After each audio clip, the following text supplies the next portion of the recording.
Good afternoon. Welcome to the fourth annual closing ceremony for the Hank and Billy Aaron Young Scholars Summer Research Institute. This is always a phenomenal experience for us, and it will be an opportunity this evening to hear the work that the students have put together over the course of the past 3 weeks. I'm sure that everybody will be impressed.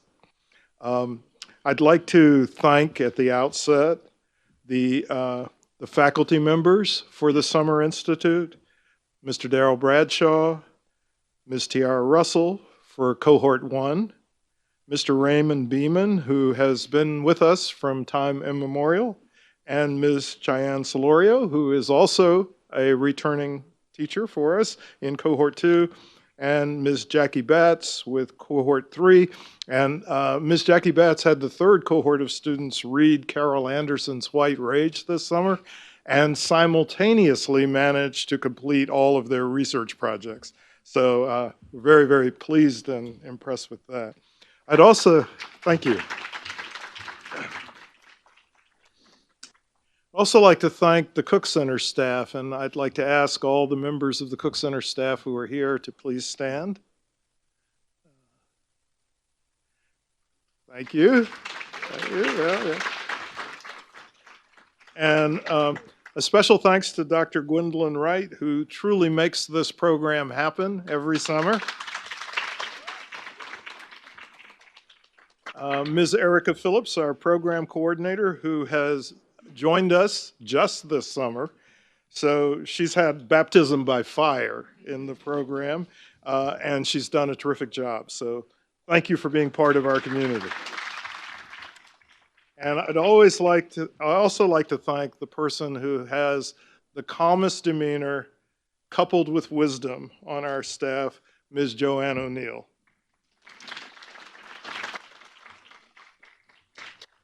So we have a set of interns who worked with us this summer, most of whom are alumni of the Institute itself. They are all currently enrolled in college, and 7 out of 8 of the interns actually were in the program previously. And I'd like to ask them to stand, please. There.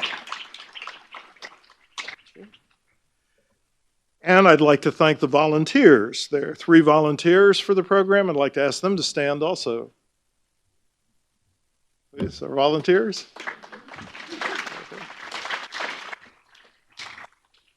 Now, this program has been a sustained collaboration with the Durham Public Schools, and the person who has been instrumental in making that happen is Dr. Daniel Kelvin Bullock, who is the Executive Director of Equity Affairs for the schools.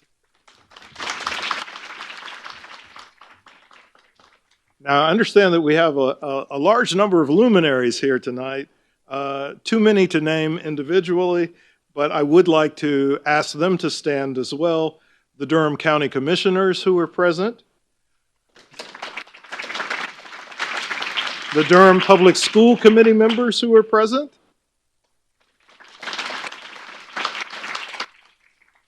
the City Council members who are present,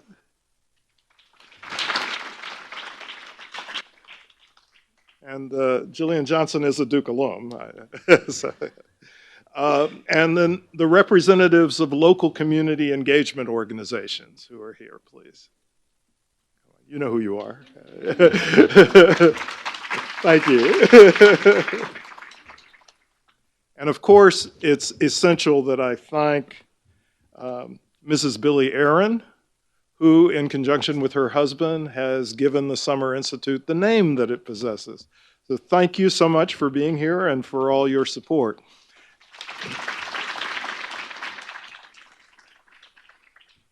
And in addition, our center is named after the late Dr. Samuel Du Bois Cook, and his family is here with us.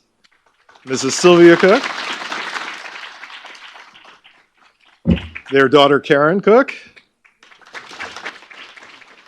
their son Sam, known affectionately as Doobie, and his children, Sam 3 and Alex. So thank you all for being here, and thank you for the support you've given to this program.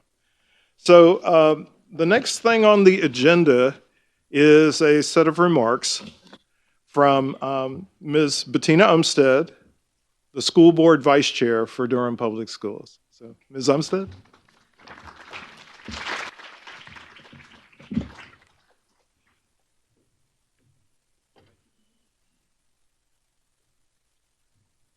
Thank y'all so much for being here tonight. My name is Bettina Umstead. I'm the Vice Chair of Durham Public Schools Board of Education. And without Durham Public Schools and our wonderful, amazing students who are here today, this program couldn't exist. So we could clap it up for our students one last time. So I'm really thankful for this partnership that we have. I know that our students are the change agents that will change the world and create the environment that we want to live and thrive. And now they have the tools to do that. They have research skills, they have presentation skills. And I know that I can't wait to see what happens in 3, 4, 5 years, or even this school year as they go back to their schools with these skills. So thank you all so much for this partnership. Durham Public Schools is really grateful and appreciative of this work, and we're excited about what we can do in the future. Thank you.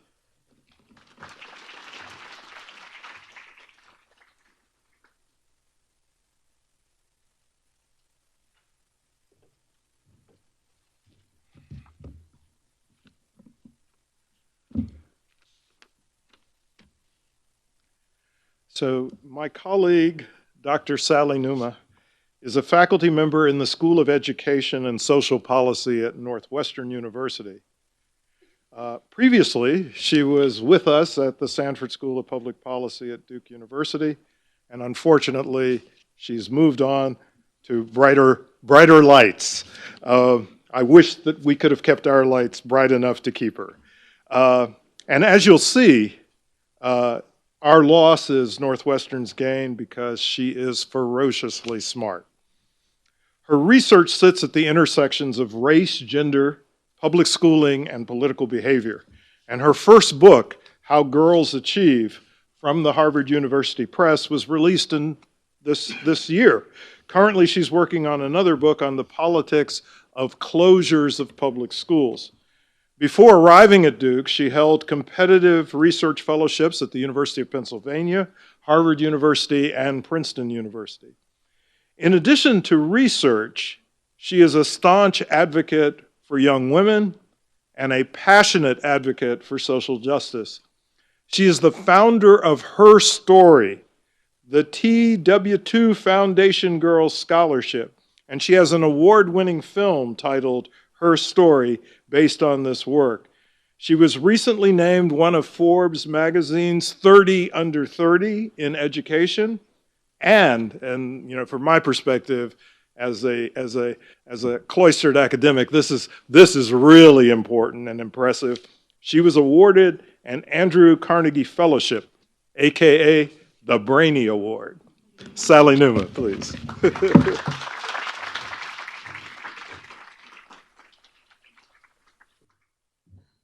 All right. Good evening, everyone. All right. So I have the honor of giving the keynote, which means it's going to be about 20 minutes. So I need your energy, your vibes, Thank you to the Samuel Du Bois Cook Center on Social Equity for inviting me to keynote this event. Thank you to the staff and service workers who make it happen daily and made it happen today as well. And finally, thank you to the young scholars in advance for listening. And to, of course, Hank and Billy Aaron for supporting this really important endeavor. I'm excited to share my story with you. I remember when I was a teenager, I would be at home watching TV, chilling out, and then my mom would walk into the house and start yelling at me for not washing dishes in the sink. I would then say, "Mom, do you see that I'm busy here?" No, I'm joking. Of course I didn't say it to my mom. Of course I didn't. I would say under my breath, but that wasn't even my dish in the sink, And she would say, "Well, you still should have cleaned it because you saw it was in the sink and that it was dirty," right? I remember thinking that this logic of hers made no sense. If I didn't make the mess, why should I be responsible for cleaning it up? And my mom would say something like, Sally, even if it's not your fault, it's still your responsibility. At the time, I didn't understand why, but as I got older, this basic notion that I have an unconditional responsibility to work toward fixing problems and cleaning up messes, regardless of whether I contributed to them, would form a core part of my decision to pursue a career in research, especially research that has an impact. I'm going to talk more about this point, but before I get to where I'm going, I want to start by sharing a little bit about where I come from. Is that cool? All right. So, my mother and father migrated to the United States from Ghana, West Africa in the 1980s, as highlighted by that black star. My mom tells me they didn't want to come, but their native country, Ghana, was under the authority of a dictator who not only executed 3 former heads of state, but had the entire country on lockdown. What does lockdown mean? This meant that they couldn't be caught leaving their house after certain hours, or they could be arrested, abducted, or even worse, killed. Unsurprisingly, the conditions became unbearable, and they were forced to leave because they feared for their lives. My father came first to the very cold and windy city of Chicago. You can see my mom was not that excited about that. As you might imagine, it was far different than the humid 80-degree days they were used to in Ghana, West Africa. In addition, within 6 months of my mother arriving to Chicago, her mother passed away. And she wasn't able to go back because she couldn't afford to. It was quite the welcome to America. My mom and dad's plans were to work, save money, then return to Ghana once they regained peace. Like many immigrants, they didn't plan to stay here. But that dream was cut short as the relationship between my mom and dad soured shortly after my brother and I were born. Eventually, they split up. That's why you see both of us and myself, my brother and myself. They split up, and my mother ended up being a single mother, raising 2 kids while holding a low-wage job in the inner city of Chicago. So my brother and I were born in Chicago, Illinois. Chicago is a city that I love, I really do, but it is incredibly unequal. I grew up in an area where nearly all the Black kids, including us, lived in low-income rental housing, and all the white kids lived in wealthy homes that their parents owned. I grew up in a city where nearly all the Black kids attended schools that were majority Black or were placed in classrooms that were majority Black and majority white schools. Shoot, I was one of those kids. In 2nd grade, I was put in English as a second language classes. English is my first language. In 3rd grade, I was told that I was in danger of failing or repeating the grade. In 5th grade, I was placed on one side of the room called the regular side and was told that I would be taught at a slower rate than the other side of the room, which was the gifted side. Most of us on the regular side were Black. So I decided, forget this academic stuff, I'm going to become more engaged in other things. I started playing basketball. I even got to play AAU, which for those who know basketball was pretty impressive. And my neighborhood high school had a really good basketball team. So I decided for high school, I was just going to go to the neighborhood school. I was pretty much set. Of course, I had one teacher, there's always one teacher, that encouraged me to apply to a more selective high school, a school named Jones College Prep. And at her encouragement, I did. Then I waited to hear back. And as I expected, I did not get in. What a waste of time, I thought. Well, a few weeks later, I received a call that I was actually on the waiting list and that a spot opened up for me to enroll. But at this point, I was completely underwhelmed because I was interested in going to the neighborhood school, I was interested in playing basketball, and this so-called selective school didn't even have a gym. How was I gonna hoop? So my mom, in this ironic set of events, worked as a parking lot attendant. And for some reason, the principal of my elementary school used to park in the lot that she worked in. So one day, he parks his car and he asks my mom about my plans for high school. My mom shares with him that I got into Jones College Prep, but that I wasn't going to go because I wanted to go to the neighborhood school. Now, I know what you're thinking. Sally, you really should have stuck to basketball. Now, of course, that given my size and my height, basketball probably was not for me. But my mom was new to the whole American school system, so she was just restating what I had told her, right? Well, immediately the principal stops her and tells her to make sure that I attend Jones no matter what. He explained to her how much of a difference it would make in my life, and she found it convincing. Side note, it's important for me to mention that Jones College Prep was also attended by Chance the Rapper. So if that's any indication of my future, that could be it. But anyway, I digress. My mom came home and she says to me, Sally, I don't know. It sounds like you should really try to go to Jones. It seems like a good school. At least go to the orientation and see if you like it. Obediently, I agreed to check it out. And when I got there, it was clear that it was where I needed to be. Not just because it was a good school, but because of the ability to leave my neighborhood and go downtown and meet new people.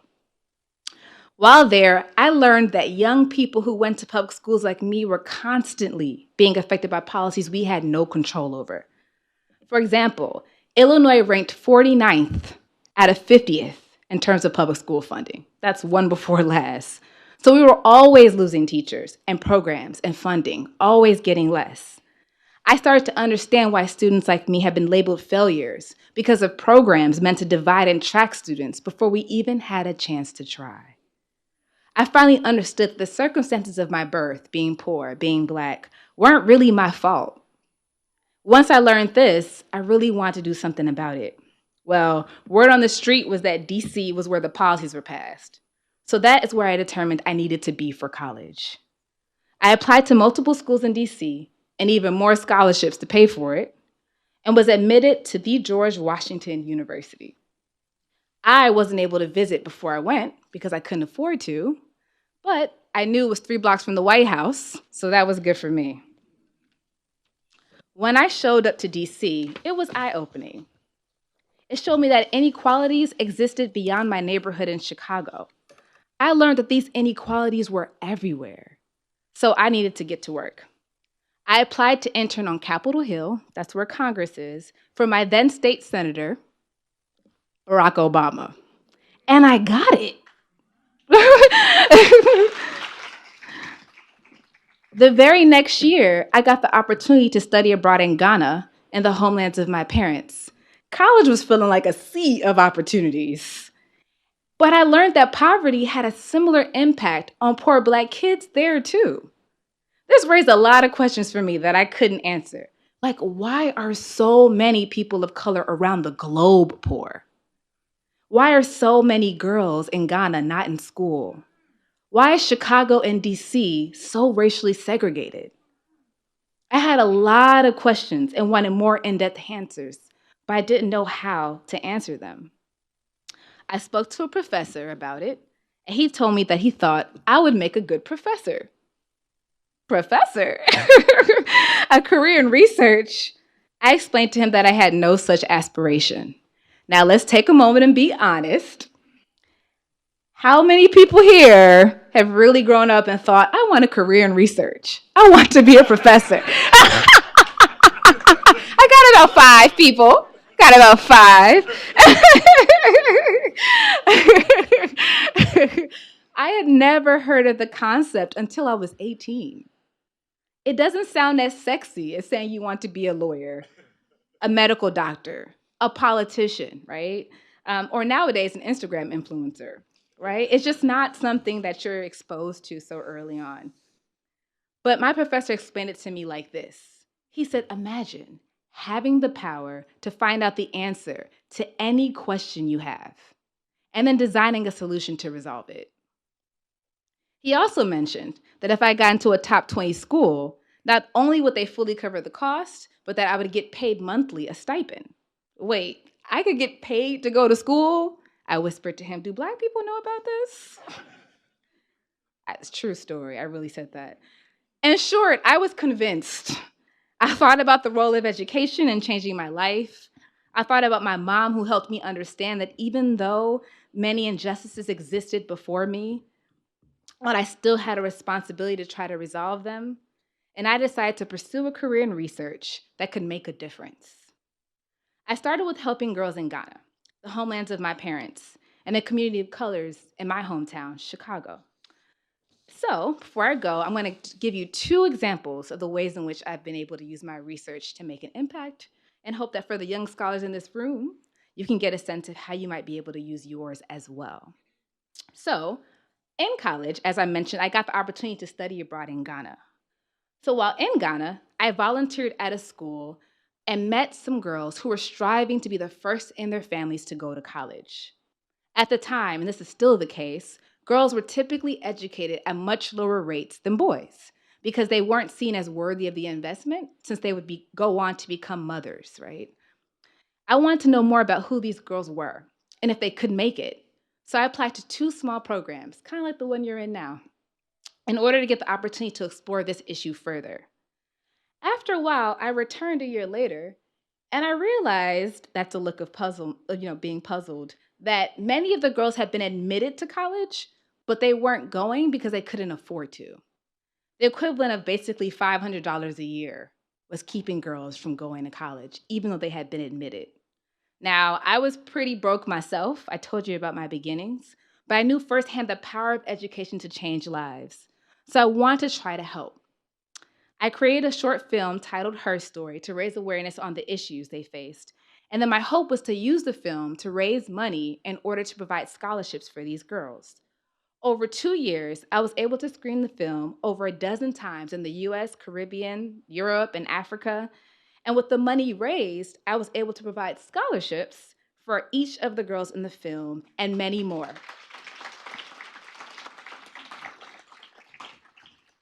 Today, the film is distributed to schools across the globe on Discovery Channel's education platform.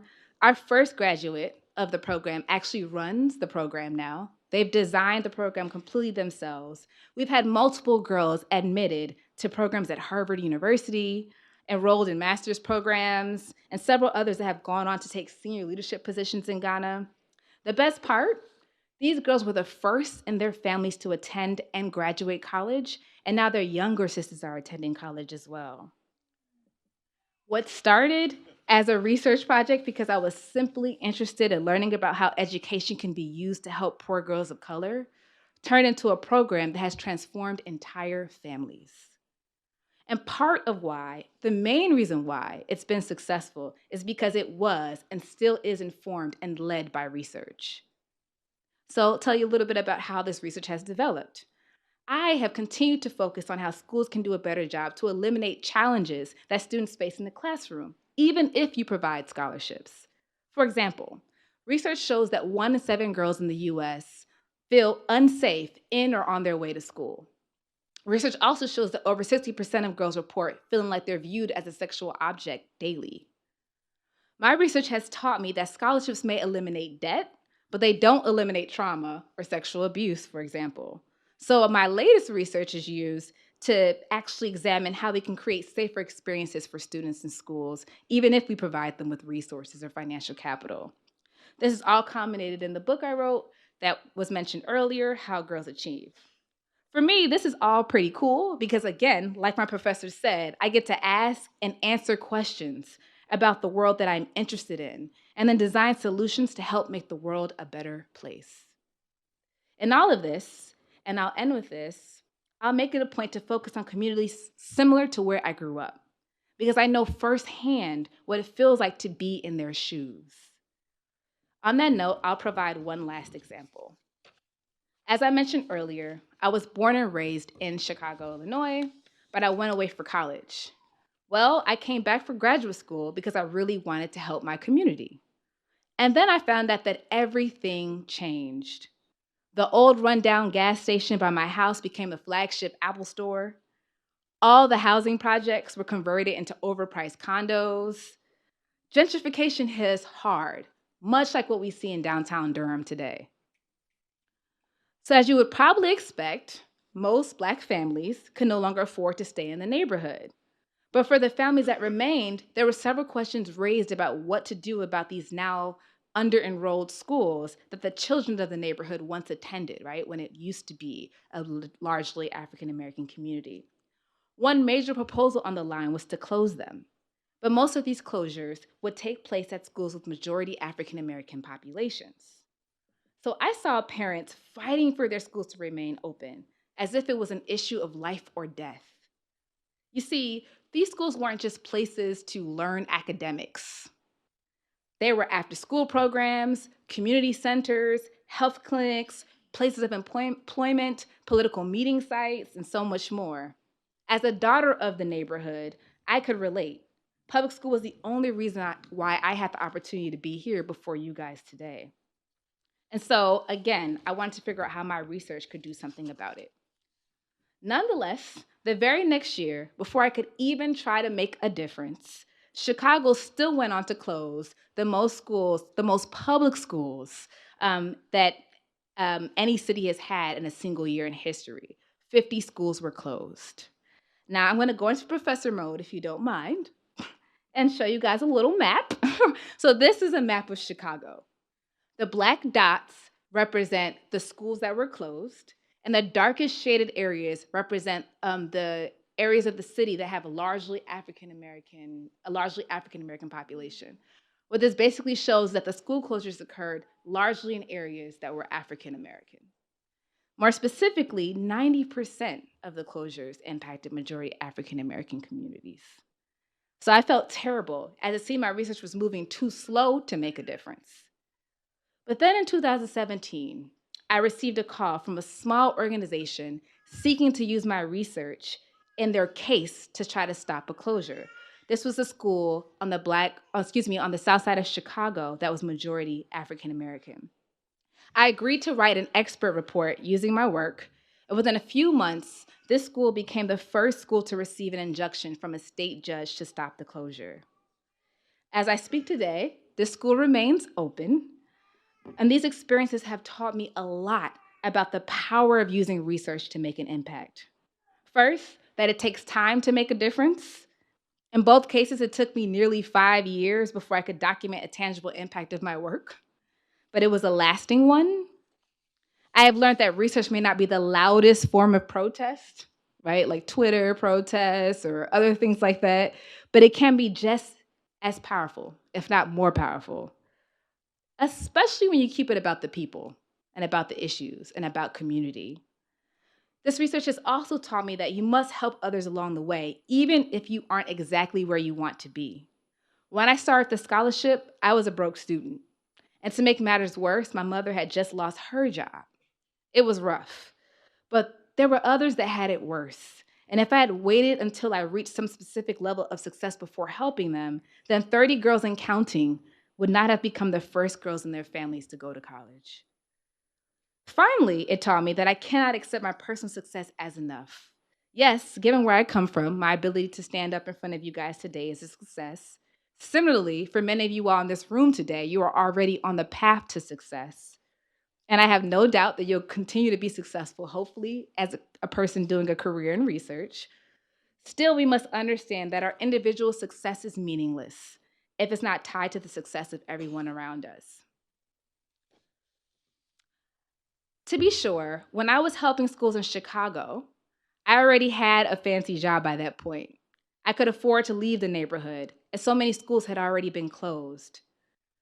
I didn't have to persist, since none of it was really my fault. But if I just went off to start my career and gave up on my community, another majority Black school on the south side of Chicago may be closed. If I had waited until it was the right time, or I had the right money, or until I felt personally responsible before I did anything about it, there would still be dishes in the sink. I would not have done anything. But my research has allowed me to do something about the injustices I experience personally and the ones that I see happening to others every day. Similarly, your research can enable you to do something. I've already seen it in those amazing posters outside. Your research can be used to build a ladder to lift up others. It can be used as a bridge to mend divides. It could be used to create an app that slashes inequalities. It can be used to help those who are born at a disadvantage for no fault of their own. People born Black, queer, differently abled, people born in countries in conflict, fleeing to save their lives, like my parents, people like girls I work with in Ghana, or parents in Chicago, or even students in Durham.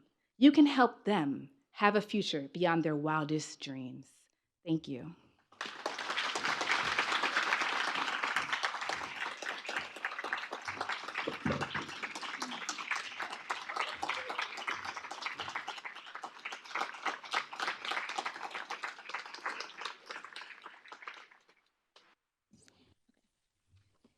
Hello, I'm Tiara Russell.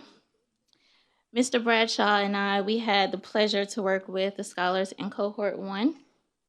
Over the course of 13 days, they conducted independent and group research, participated in interviews, created podcasts, and a website. Students were divided into 4 research groups. The groups focused on the following topics: gentrification, sex trafficking, immigration, and single-parent homes. Now you have an opportunity to hear from the students.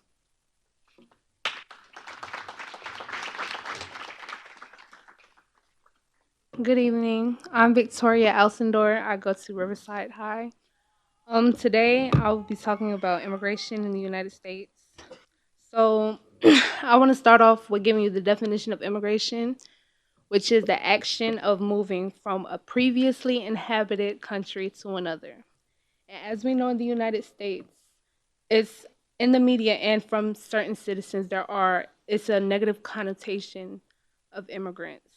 And in my section, the first section, is basically summing up reasons why this is not true, reasons why immigrants are making our country stronger and not weaker, and how immigrants are not demonetizing our country, but making our economy stronger.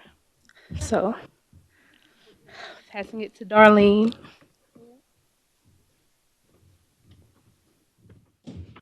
Hello, everyone. My name is Darlene Rangel Estrella, and my contribute to the group was looking at pull and push factors about immigrants. So basically, asking what does America offer for immigrants and the conditions that immigrants face in their home countries to force them to move over here to the United States. And to look at that, I looked at 2 processes of how immigrants come. Passing it to Landon. Hello, as she said, my name is Landon Futrell, and what I did was look at the laws that focused on immigration and immigrants in the past 10 years. Did you know in the last 10 years there have been 178 laws focused on immigrants and immigration?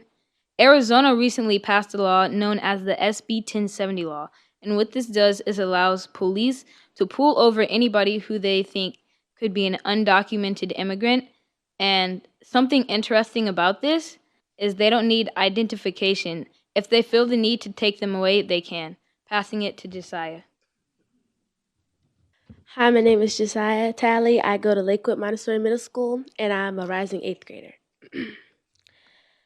So, for my portion of the website, I did the last paragraph, the effect on political opinion.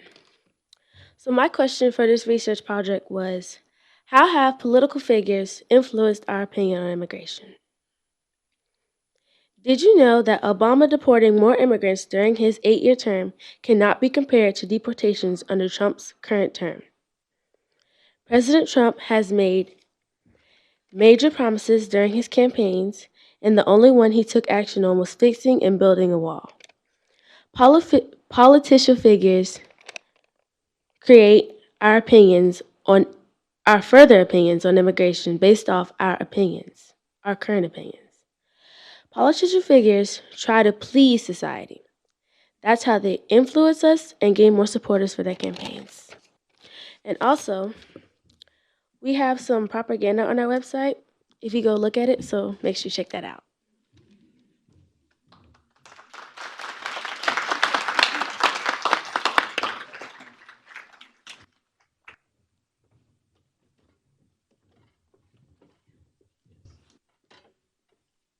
Good evening, everybody. My name is Darryl Bradshaw. I'm half of the teachers of the cohort for year 1. The next group you guys will hear from is going to be gentrification. Good afternoon. My name is Alicia West. I'm from Hillside New Tech, and I'm a rising junior. Me and my group worked on gentrification, so I will start off with the definition of gentrification. Gentrification is the process of repairing and rebuilding homes and businesses in a deteriorating area, accompanied by an influx of middle class or affluent people, and that often results in the displacement of earlier, usually lower class residents. So our research was basically to find out the effects of gentrification. So we have different topics, which is mental health, education, and food deserts. Um, so my group will take it over.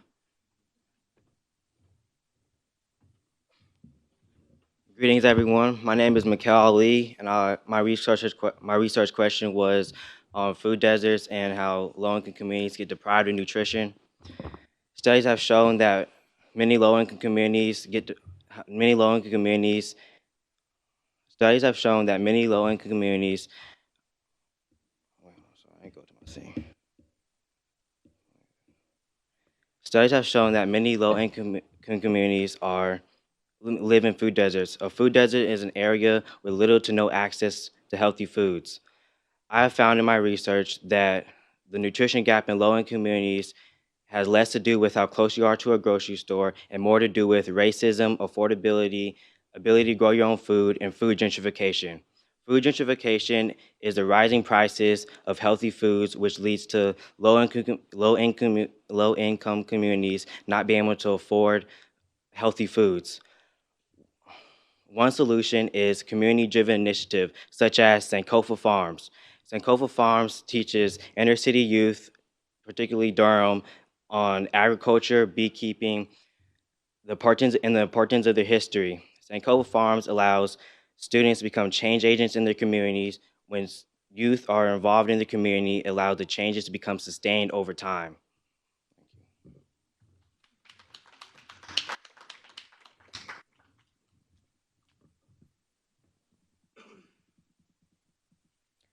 Hello, everyone. My name is Myasia. I'm a rising ninth grader at Riverside High School.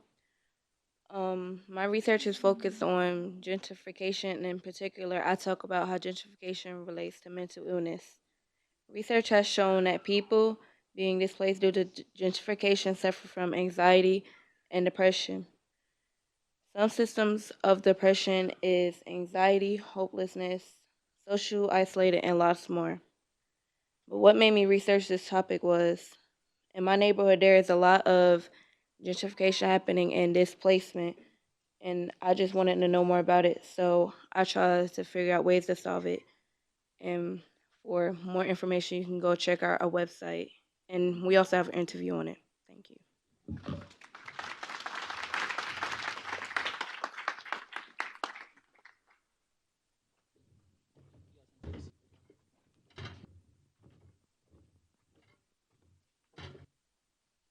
All right, guys, thanks again. The next group we're going to hear from is the group that focused on the effects of being raised in a single-parent home.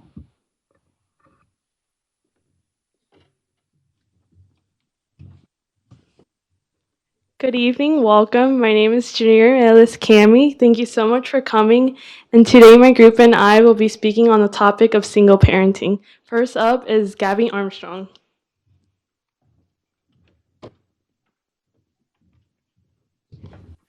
Good evening, everyone. My name is Gabrielle Armstrong, and I'm a rising sophomore at Clement Early College High School. So for my part in the research project, I've specifically focused on the causes of children growing up in these situations, as well as the mental health effects.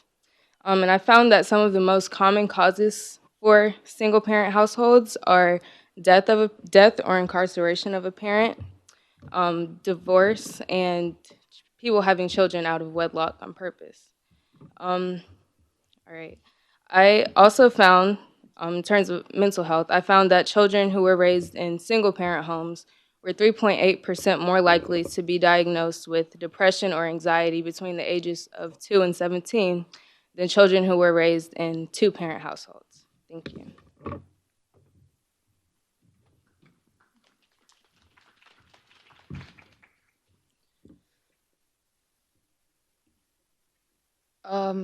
My name is Sydney Harris, and throughout my research, I've focused on the long-term socioeconomic effects in a single-parent home. According to the article, One Parent Students Leave School Early, kids that come out of a single-parent home have a 26% lower college rate completion compared to the kids that come out of two-parent homes, which can lead to fewer job opportunities for these type of students.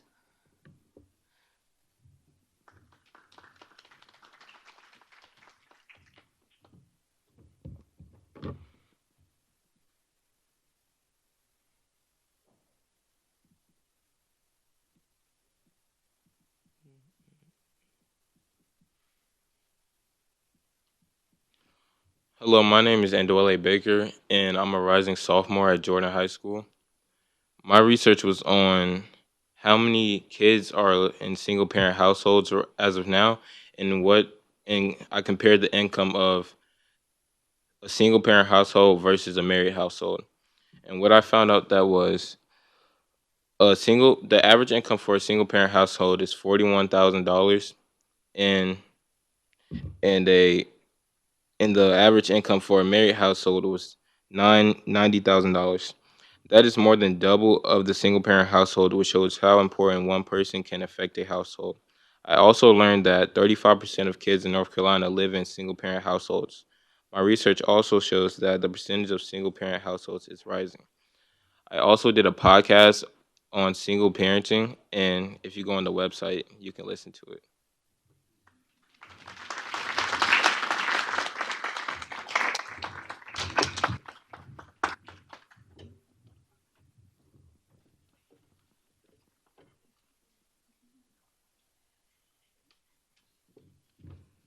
Okay, real quick. During my research, I focused on the lifestyle of a child with a single parent, and these kids are found to experience wide ranges of emotions. I found that 77% of single parents work full-time jobs, and 67% of those parents struggle with finances.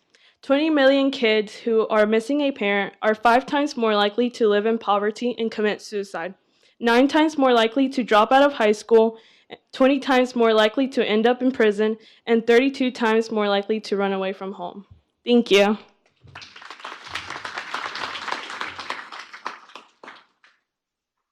right, guys, this is our final group, and their focus is on sex trafficking.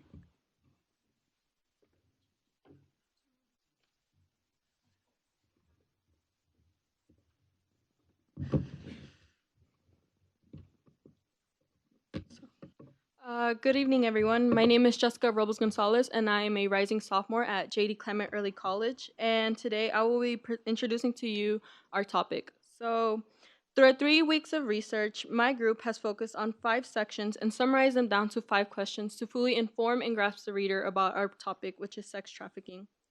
We took a step forward to end stereotypes about sex trafficking and dedicated a special section to men and boys and their injustice done.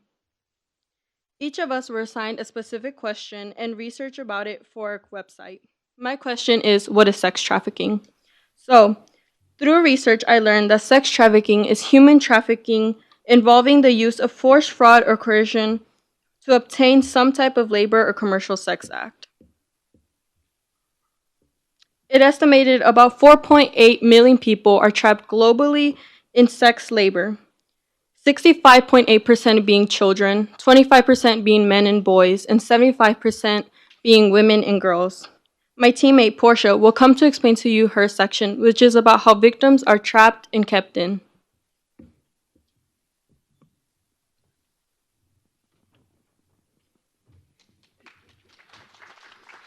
Hi, my name is Portia Johnson, and she got the wrong question. My question is, how are victims, captured?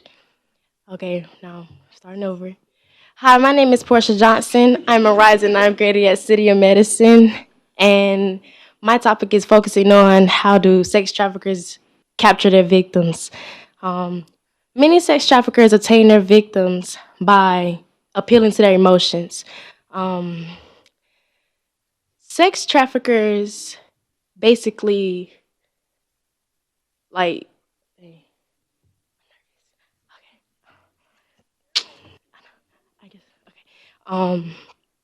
sex traffickers capture their victims by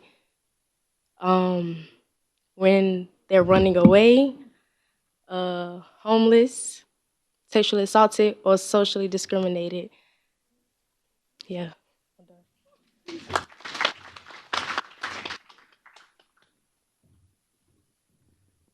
Hello, I'm Landis Robertson. I am a rising sophomore at Early College High School.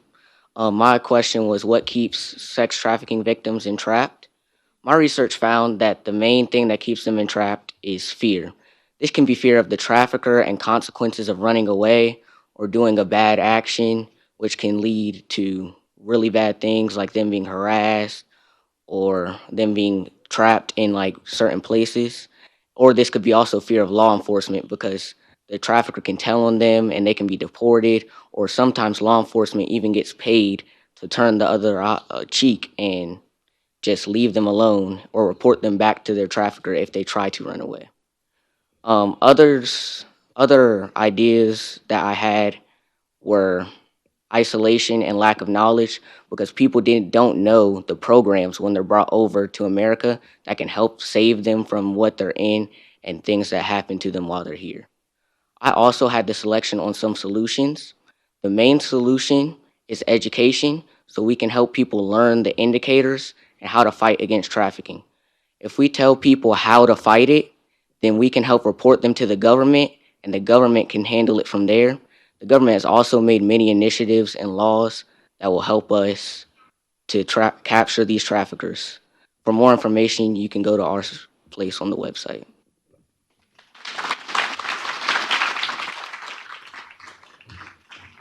Everybody, we just wanted to welcome all the students on stage. Can we have a round of applause for all of them?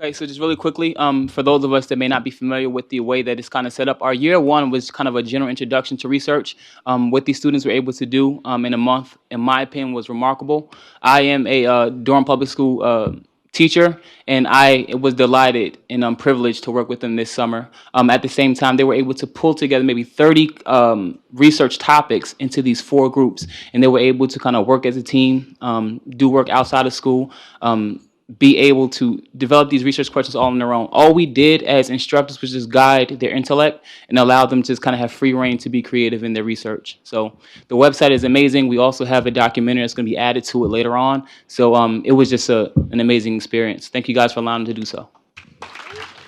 We are now going to move on to our third-year cohort.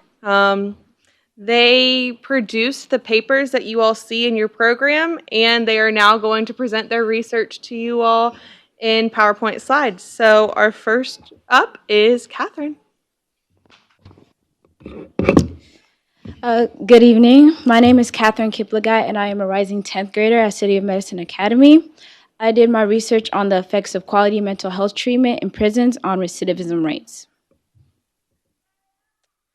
My thesis statement is, due to the high concentration of mental illness in prison systems, the absence of quality mental health care from prisons maintains high recidivism rates.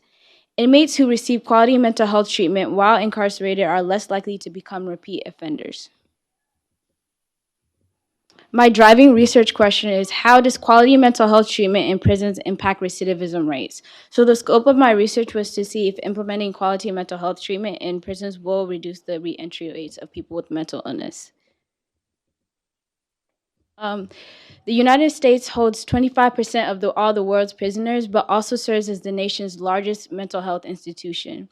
Not only do 2 million people with mental illnesses walk through prison gates each year, but prisons hold more mentally ill than patients at psych hospitals in 44 states combined. The first psych hospital was built in Philadelphia in 1752. During this time, advocates wanted to find alternatives for people with mental illnesses. One of the terms I'll be using in my research is recidivism. Recidivism is defined as a person's relapse to previous criminal behavior, which results in rearrest. Many inmates after release no longer have access to mental health care. The absence of quality mental health during incarceration has led to high recidivism rates. When prisoners are not given quality mental health during incarceration, there are risks for relapse from things like drugs and alcohol. 56.5% of inmates anticipated the need of mental health treatment after incarceration. Because of costly prices, many inmates are left without treatment. The council state government systems ensures that inmates have successful reentry into society. The systems include provided housing, integrates mental and primary health care, and coordinated treatment for substance abuse and other mental illnesses. 3 states have already implemented the system and have seen drop rates in recidivism. North Carolina, 43%, Texas, 25%, and Colorado, 23%. My key findings are the lack of mental health treatment and its links to recidivism, the intensification of mental health conditions from prison environments, mental health treatment in prisons that lack consistency and often are underfunded. Mental health treatment in outpatient services has more success but is rarely funded by states.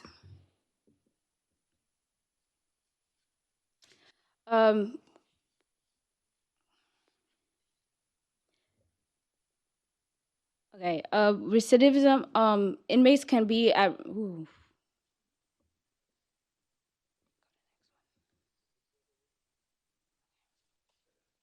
Prisons have proven not to be therapeutic environments for prisoners with mental illness. Isolation from solitary confinement can lead to harmful psychological effects like anger, anxiety, depression, and paranoia.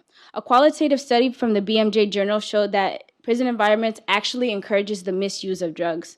One prisoner, part of the study, had explained that they had acquired an addiction during their last prison sentence. Shortages in prison staff has led to high rates of bullying. Many prisoners have complained that they cannot do anything about the bullying and have led to an environment where they cannot achieve mental progress. Prisoners can experience delays in medicine regimens when in prisons. A prisoner's prescriptions may not be provided by the prison because of the lack of funding from the Federal Bureau of Psychotropic Drugs. Effects of non-consistent medicine regimens can hurt prisoners with mental illness at a time when they need the most help. The lack of 3 mental health screenings can leave many inmates who have mental illnesses, they leave them undetected, and then they can go after incarceration still with the mental illnesses. A 2002 report warned that there will be a growing shift of people with mental illnesses from psych hospitals to prison. 383,000 inmates rely on prisons for mental health treatment, while 40,000 in state-funded hospitals.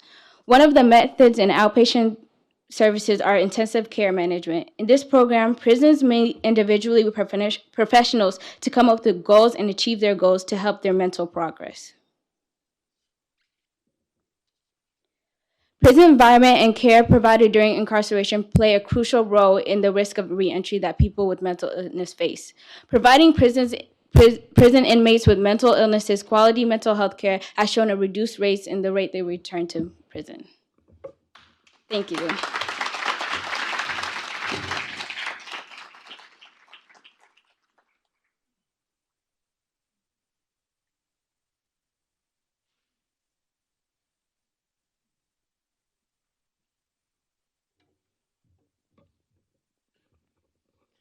Good evening. My name is Thomas Bennett, and I'm a rising 10th grader at Hillside High School. My paper is called Family Matters, the Impact of Incarceration on the Black Family.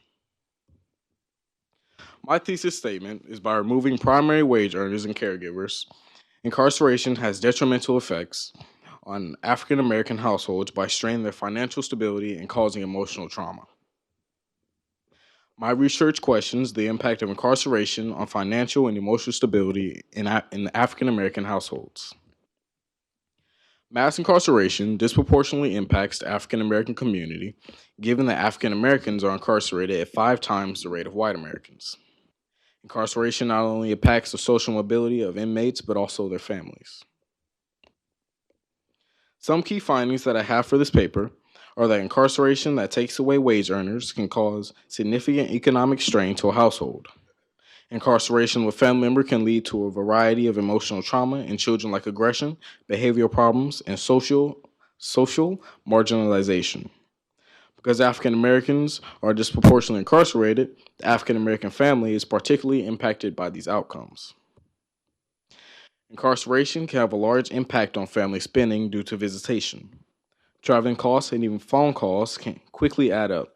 Even a 15-minute phone call can cost $25 to a family member in prison. During incarceration of a family member, legal fees and cash bails also contributes to the economic strain of the household. The loss of income also leads to a higher risk of food insecurity. In fact, paternal incarceration specifically is linked to food insecurity. Food insecurity is a state of being without reliable access to a sufficient quantity of affordable, nutritious food. This can also result in severe social, psychological, and behavioral consequences. Food insecure victims, food insecure individuals may manifest feelings of alienation, powerlessness, stress, and anxiety, and they may experience reduced productivity, reduced work and school performance, and reduced income earnings. In addition, incarceration causes economic strain even after family members have returned home, due to the fact that they will have trouble finding sufficient employment.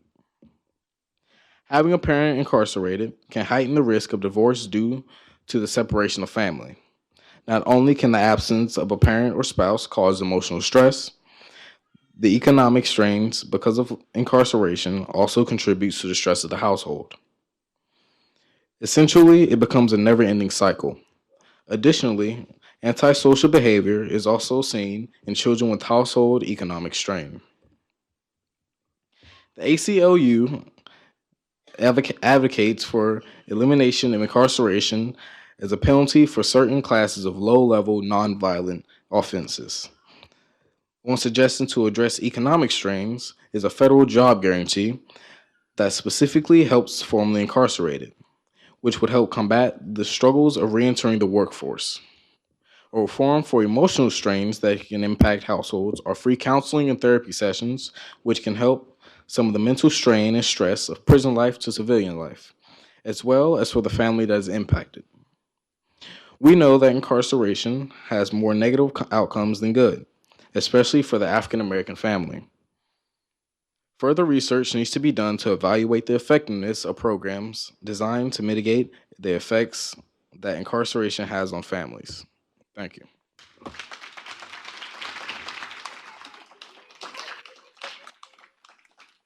My name is Tari Lord. I'm a rising senior at Southern Durham High School, and this is my presentation. From Rodney King in 1992 to Mike Brown in 2014 to Sandra Bland in 2015, black men and women have been treated violently by police, often resulting in death. Public outcry over police brutality towards minorities has led to many law enforcement departments implementing diversity training for officers and cadets. The training is supposed to teach officers the cultural differences of minority groups so that they better understand, communicate with these communities. In this presentation, I will explain why the training fails. Over the past week, I have done research to determine to what degree does diversity training help repair relationships between law enforcement and black community. In doing my research, I realized that diversity training is not effective in repairing relationships between law enforcement and black community because it is not proactive. It does not address the trust issue that many black people have with police, and it does not successfully change officers' implicit biases. I have three key findings. The first key finding is implementation of diversity training is reactive, not proactive.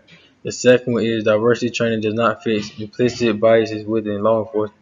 The third one is diversity training does not build minority trust for police. My first key finding is that implementation of diversity training is reactive, not proactive. The training should be used to help prevent police from using violence with people of color. Instead, it is often implemented in reaction to public outcry over racial police violence. Jamie Bala wrote one of my critical sources for this finding, and she summarized the issue right here. Intense nationwide scrutiny on whether police will fatal force too quickly and too often, particularly against black Americans, has prompted many departments to set up training, but the pace of deadly shootings has not changed. My second key finding is that diversity training does not fix officers' implicit biases. The purpose of training is to help law enforcement better understand minority people with the idea of this cultural understanding would help fix officers' previously held beliefs. Despite this, research shows that diversity training fails to change these beliefs. In a review of diversity training studies, Richard R. Johnson found that some white officers who completed diversity training actually developed worse attitudes towards black people. My final key finding is that diversity training does not help build trust of police. One reason why relationships between minorities and police are so bad is because of a justify distrust of police. This distrust makes it hard for people of color to interact with law enforcement even if they are properly culturally trained. Here I have some statistics showing how poor trust is between black people and police. Only 14% of black people trust police very much, and 73% of black people think it is normal for innocent people to be arrested. The diversity training fails for three reasons. It comes too late to be effective for officers. It does not fix officer implicit bias, and it does not build trust between people of color and law enforcement. Cultural training for police needs to be more community-based, involve officers and the community that they working to address officers' biases, minority distrust. The training also needs to involve entire police department and not just officers, as research shows the department culture could be the root of implicit bias.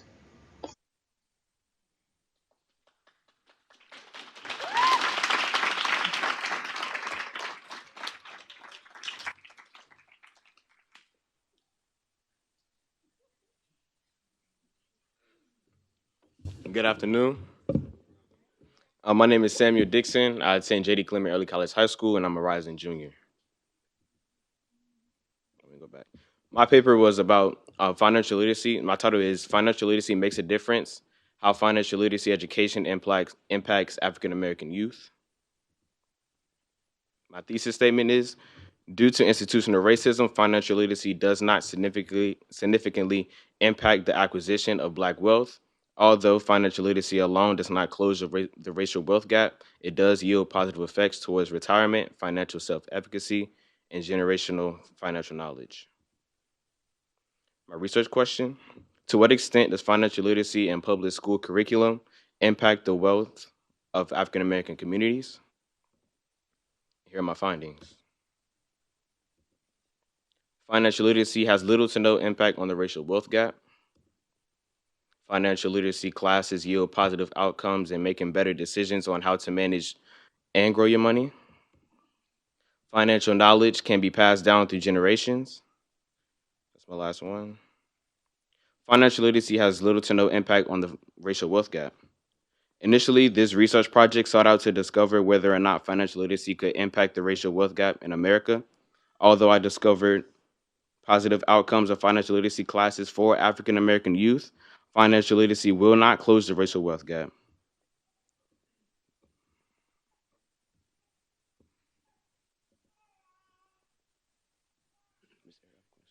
How do you scroll down on your notes?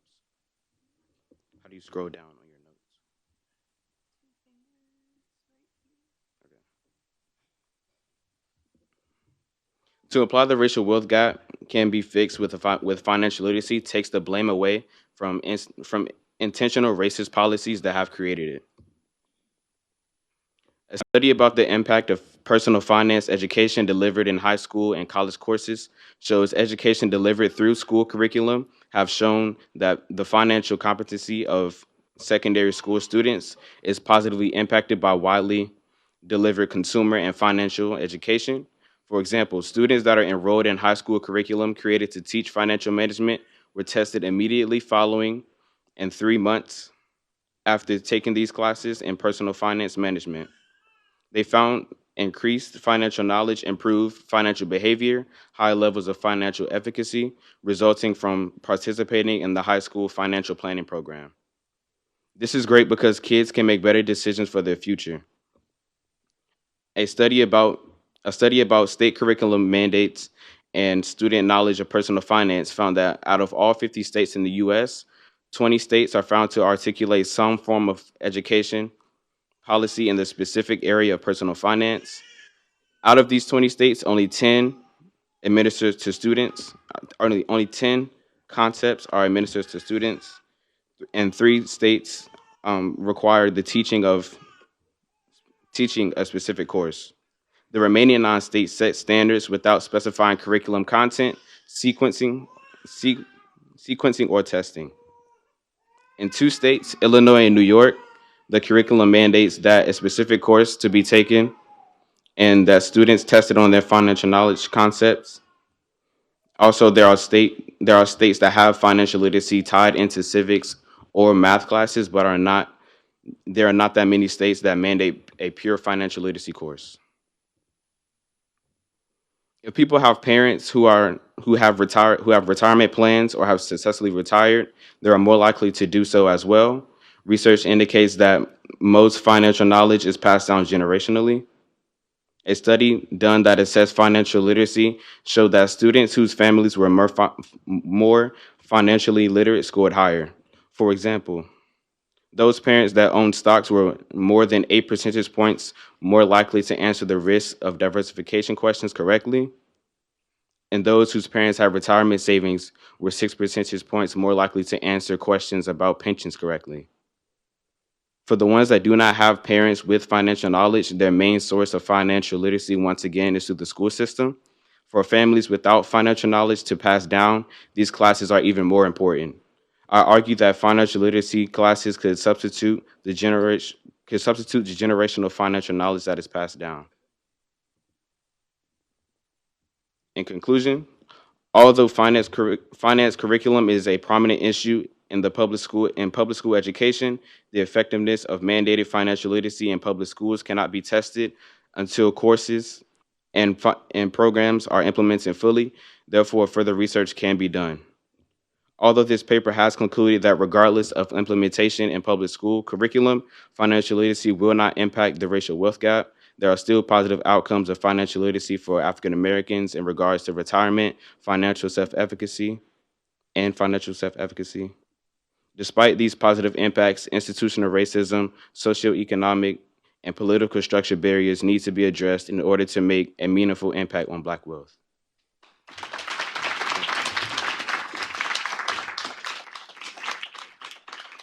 Hello, my name is Lauren Futrell, and I'm currently a rising sophomore at City of Medicine Academy.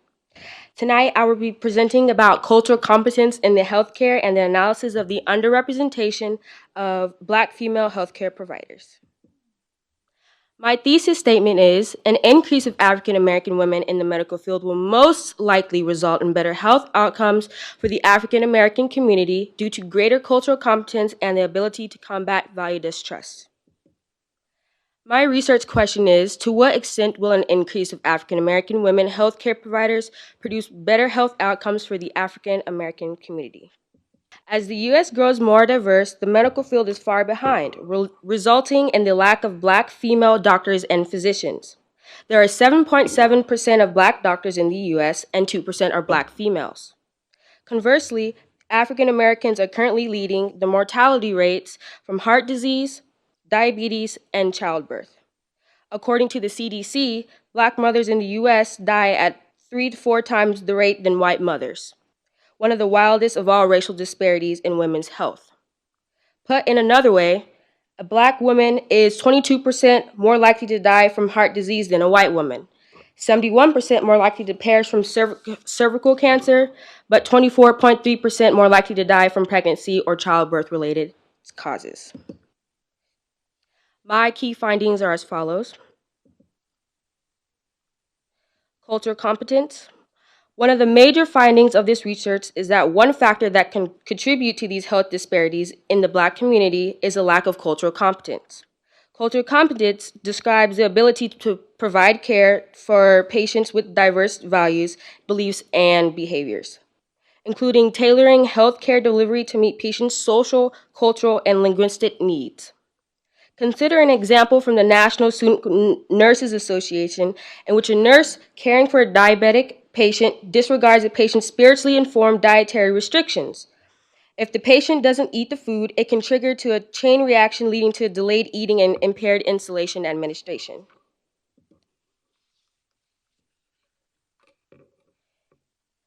Although the need for more Black female doctors is high, there are barriers set in the school systems that are grounded in institutional racism. These obstacles make it more difficult for Black women to navigate these spaces.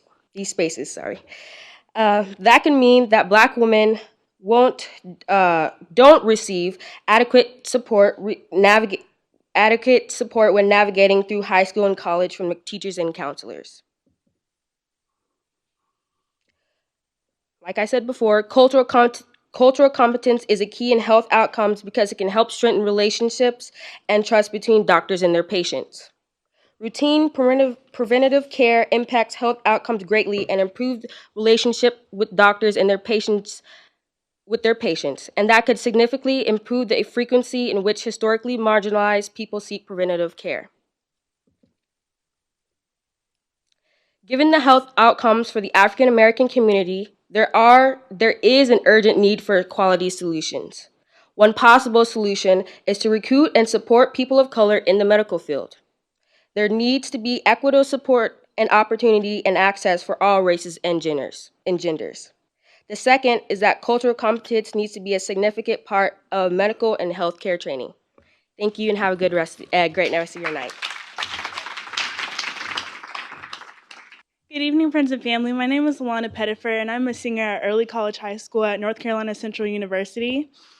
And the title of my research is The Toxic Spring of Organic Beauty. My research question is, how does Western obsession with natural products impact the exploitation of majority world countries?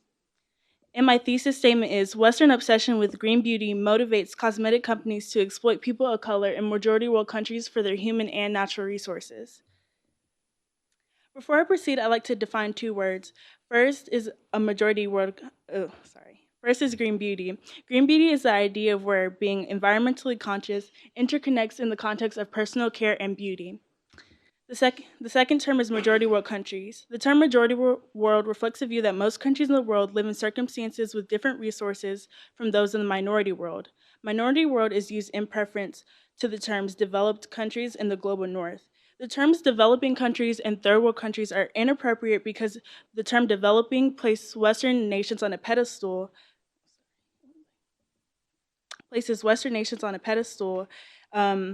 compared to the rest of the world. This contributes to the narrative that these countries are not valuable. My introduction. Organic cosmetics are rising in popularity in Western nations. This is because there are no synthetic components to them, and if they're plant-based, pesticides are not used on the plants. To reduce these products, cosmetic companies exploit majority world countries for their resources. Typically, these countries have weak labor laws, and a parasitic interdependence is created with said countries so that they seemingly have no other choice but to provide resources for Western beauty commodities. My key findings are consumer demand for organic ingredients contributed to the rise of the green beauty industry. Specific exploitation strategies are used to gather the materials for green beauty products, and laws do not protect individuals in majority world countries.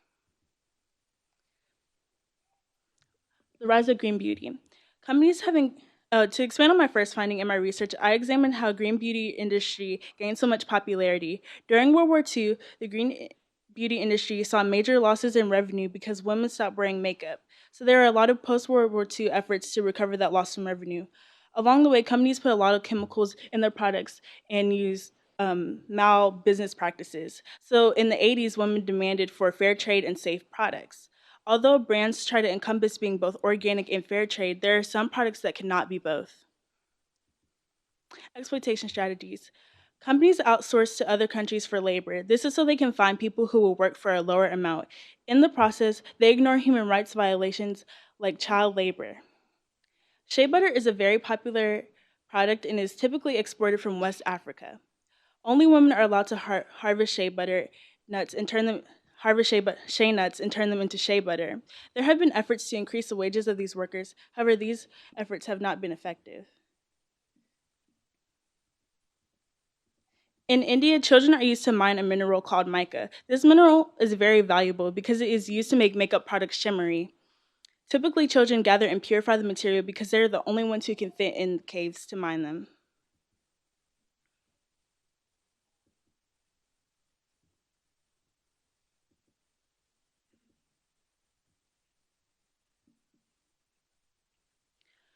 There are laws prohibiting child labor. However, it still becomes a part of the production process. This is especially true for India. In India, because of a history with sweatshop labor and child labor, there are laws in place to prevent inhumane labor practices to be a part of the production processes. However, and fair trade organizations typically buy their mica from legal factories. However, there are illegal organizations that mix their mica that was mined by children with legal mica, and once exported to the United States, there is no way to discern whether if the mica was mined by children or if it was gotten legally. There are also laws to increase the wages of workers that are not strictly enforced. For the example of West African shea butter, once the wages of the women were increased, some men in the community saw it as an opportunity to monopolize the shea butter industry. So then they made the women their employees and are still underpaying them in the end.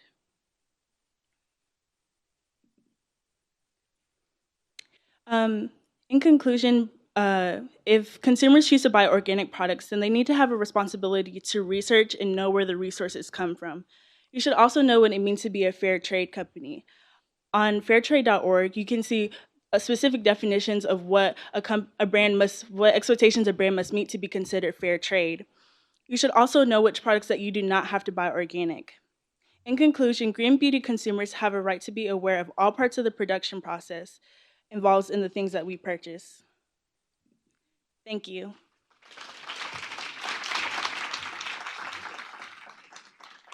My paper is titled "From Morsels to Crumbs: What's Left for for Black Americans in the Wake of the Great Recession." My name is Israfil Brandon, and I'm a rising first-year student at the North Carolina Agricultural and Technical State University. So in my paper, I argue that the deregulation of banks led to the Great Recession, which resulted in the largest net decrease of African-American household wealth, or Black wealth. And that tightening regulations on the banking industry will reduce the possibility of economic downturn, which disproportionately impacts African-Americans. My research question asks the following. How did the deregulation of banks impact Black household wealth during and after the 2007 to 2009 recession? Now for a bit of context. So after the Great Depression, a collection of rules restricting the activities banks could engage in were put into law, known as the Glass Steagle Act. These rules prevented the consolidation of multiple banks into a single entity, the unsupervised selling of your mortgage or pieces of it, and non-banks like retail shops and car companies from buying these pieces of your mortgage to issue credit based upon. However, the deregulation of banks over time allowed them to do just that. Consolidate to form super banks, sell pieces of your home loan to other banks and non-banks, and for those non-banks and banks to then issue credit based upon your home loan. This also means that banks were incentivized to give loans to people with higher interest rates. These are known as subprime loans. They typically have low starting interest rates that quickly accelerate over time. However, in 2007, when people could not pay them back, the market crashed as a result of people defaulting on their home loans. African Americans lost approximately a fifth of their wealth, 18.9% to be exact, but were disproportionately impacted because housing accounts for the majority, almost the entirety of African American household wealth. So my paper found two things, that the deregulation of banks over time led to the Great Recession, and that African Americans exhibited wealth loss with few signs of recovery. The following quote comes from a Wells Fargo court deposition that happened in 2010 following the Great Recession. African American customers weren't savvy enough to know that they were getting a bad loan, so we would have a better chance of convincing them to apply to a high-cost subprime loan. Wells Fargo, 2010. This quote demonstrates two things. In the absence of regulation, banks engage in practices that are unhealthy for customers or consumers. Additionally, banks intentionally targeted African Americans because of their vulnerability to predatory lending practices. This graph is from the ACLU, and it shows the loss of wealth that occurred from 2007 to 2009, and it also shows the recovery that happened from 2009 to 2011, whenever the recession was pronounced ended. However, African Americans show no signs, or very few signs, of recovering the wealth that was lost as a result of the Great Recession, while white families recovered almost all of their wealth. So let's summarize. The deregulation of banks allowed them to engage in practices that not only endangered the economy, but African American household wealth. And African Americans have yet to recover, while white household wealth effectively bounced back, netting a zero loss of household wealth following the Great Recession. Regulatory policies that break up big banks, prevent them from selling pieces of your home loan, and non-banks from buying these loans and issuing credit based upon them may address the impacts of the Great Recession or potentially mitigate their effects by creating more reasonable credit options for low-income borrowers and removing incentives created by the secondary mortgage market, that is to say, incentives created by non-banks. In short, making it easier to acquire homes and preventing banks from profiting off your doing so. However, it does not address bias within the banking industry. But if nothing is done to address the impact that the Great Recession had on African American household wealth, it is approximated that by 2031, it will be $98,000 lower than it would have been without the Great Recession. Thank you for your time.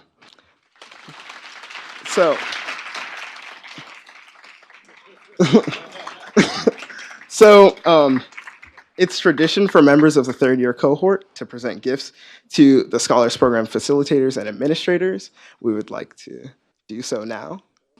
Dr. Wright. Oh. Okay. Moving on. Dr. Darity. Can you grab it?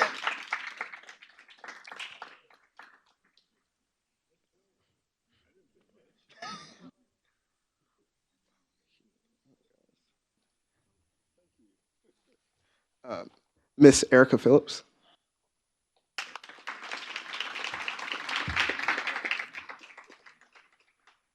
Miss Soloria.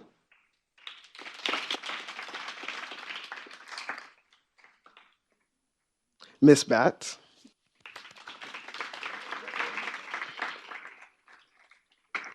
And we couldn't do this without Mr. Beeman.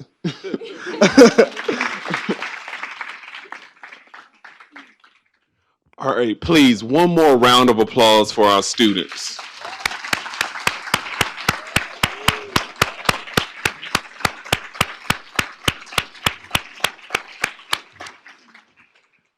I'm so proud of them. One of the things that I want to share in my closing remarks is that a couple of months ago, I was scrolling through the WTVD app on my phone, just trying to see what's going on in the world.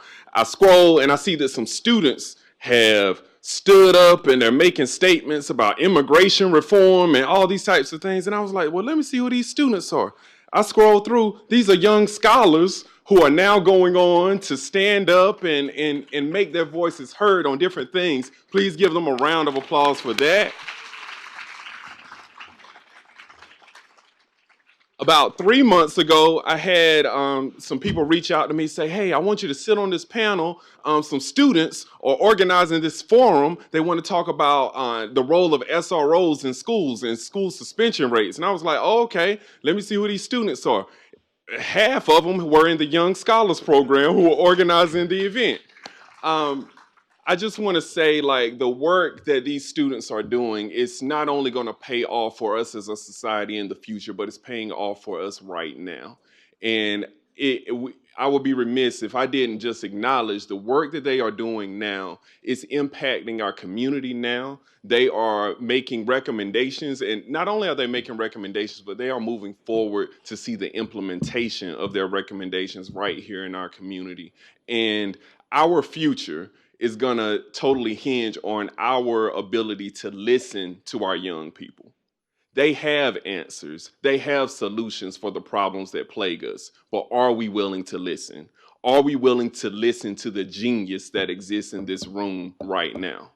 So I want my young scholars to know that I'm excited. I'm almost in tears because of the genius that I see in you. I hope you see it in yourself, and I hope that this community continues to sow into your lives so that you can continue to impact our community. Thank you.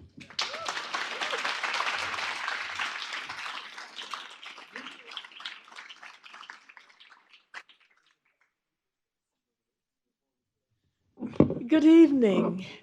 I sat here listening to these young people with great, great pride.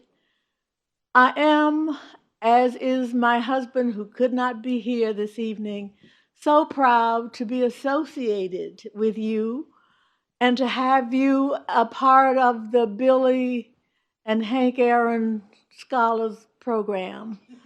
Thank you for carrying our legend forward because we take great pride in you and all that you do to enhance not only yourselves, your families, but certainly the nation as a whole. For some reason, I thought of a book written many, many years ago by Lewis Carroll called Alice in Wonderland. Anybody familiar with Alice in Wonderland? I see you in Alice in Wonderland. As you explore the opportunities that are out there available to you, and as you prepare for your future and for the life that you will make for yourselves and for your families, I thought of Alice in Wonderland. Alice came across a lot of figures, a lot of characters, a lot of people and animals. And one she came across in that book was a Cheshire cat. Have you ever heard of a Cheshire cat? Okay. Alice is totally lost. She doesn't know what the heck she's going to do, how she's going to get back up the hole into society. And she meets this cat and she says, "Would you tell me, please, which way I ought to go from here?" And the cat grins and looks at her and he says, "Well, that depends on where you're trying to get to." She stands for a moment and she says, "Well, I want to get to someplace. It doesn't really matter where." And he grins and says, "Then it doesn't really matter which road you take. You know better. It does matter which road you take to get where you are trying to go. You've started, you're on that road here in this program at Duke University. I applaud you. I thank you and say God bless and good luck to you all. Thank you.